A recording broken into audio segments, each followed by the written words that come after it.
সবাইকে অনেক অভিনন্দন। এই সিঁড়ি দিয়ে কিন্তু আমরা আস্তে আস্তে গুটি গুটি পায়ে নিচে চলে আসি।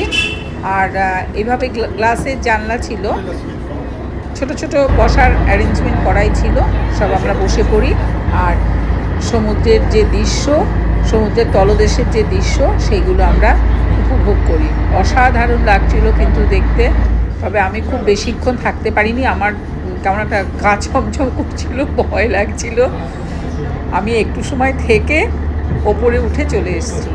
যাই হোক, যতটুকু দেখেছি আমার চোখে আমি সেইটুকু আপনাদের সঙ্গে শেয়ার করলাম।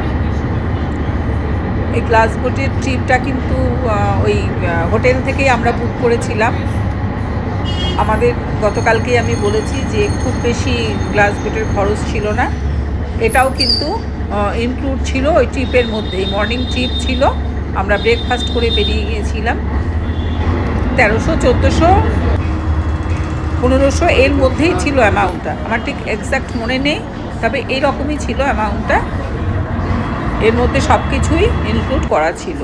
অপূর্ব কিন্তু দৃশ্য, আপনারা অবশ্যই, গতকালকে আমি ভিডিও পোস্ট করার সময় বলেছি যে গ্লাস বোটটা কিন্তু দেখবেন, ভীষণ সুন্দর। এই ট্রিপটা কেউ ভিজিট গেলে মিস করবেন না। নিজেরা ঘুরুন, আনন্দে ঘুরুন। অবশ্যই আমি যতটুকু ইনফরমেশন দিতে পারি আমি আপনাদেরকে সাহায্য করব। আপনারা আমাকে ইনবক্স করবেন, আমি অবশ্যই আপনাদেরকে জানাবো যে আমি কিভাবে সমস্ত ব্যবস্থাপনা করে আমরা নিজেরা ঘুরে এসেছিলাম। প্লিজ আমার চ্যানেলটি যদি ভালো লাগে বা অনিচ্ছাকৃত হয়েও একটু সাবস্ক্রাইব করে দেবেন।